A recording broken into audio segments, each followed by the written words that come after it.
It's the day that most of us will never forget. We all remember where we were and what we were doing on September 11th of 2001. Now, as we honor the men and women who lost their lives on that day, I got a chance to speak with a man who 20 years ago risked his own life to keep others safe when a plane hit the Pentagon.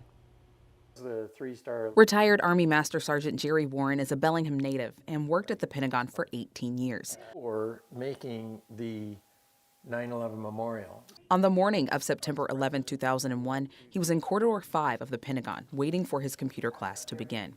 We had no idea that Tower 1 had even been hit. And so a person came in the classroom at about 9:15 and said, you won't believe it, Tower 2's been hit as well. And at that point, like, what? So I got on CNN on my computer, and everybody huddled around. We were looking at it and going, what the heck is going on? Minutes later, another hit, this time right in the very building he was sitting in. It's about 9:37. All of a sudden, a big, huge jolt, like a major tremor earthquake kind of thing, when the plane hit the building. And we had no idea that's what happened. Through other training I've had, just sort of took charge and started making things happen, if you put it that way, safety things. Door closed, everybody under a desk because we had no idea what was going on.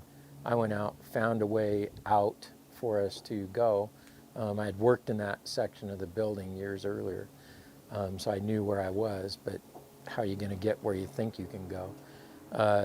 Came back, got everybody, had everybody hold hands and, follow me out of the building kind of thing.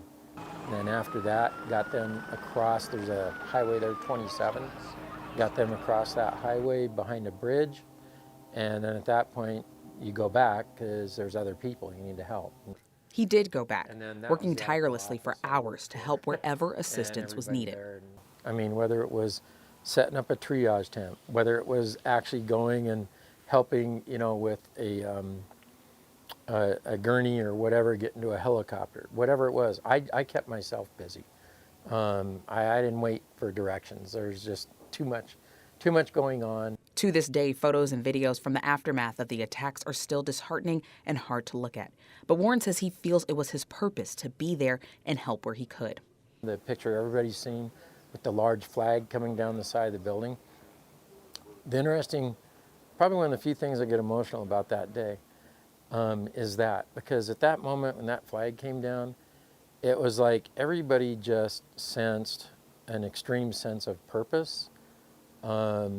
And there was just this, I don't know, just this confidence, and no matter what this is and what this day brings, I can do it.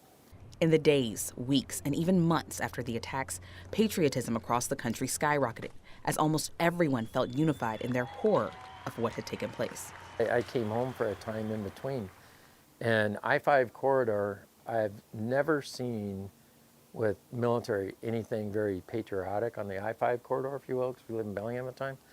There were yellow ribbons everywhere on bypass bridges and things and all that. Now, as we look back 20 years later, Warren says it's still just as important to remember the men and women who lost their lives that day.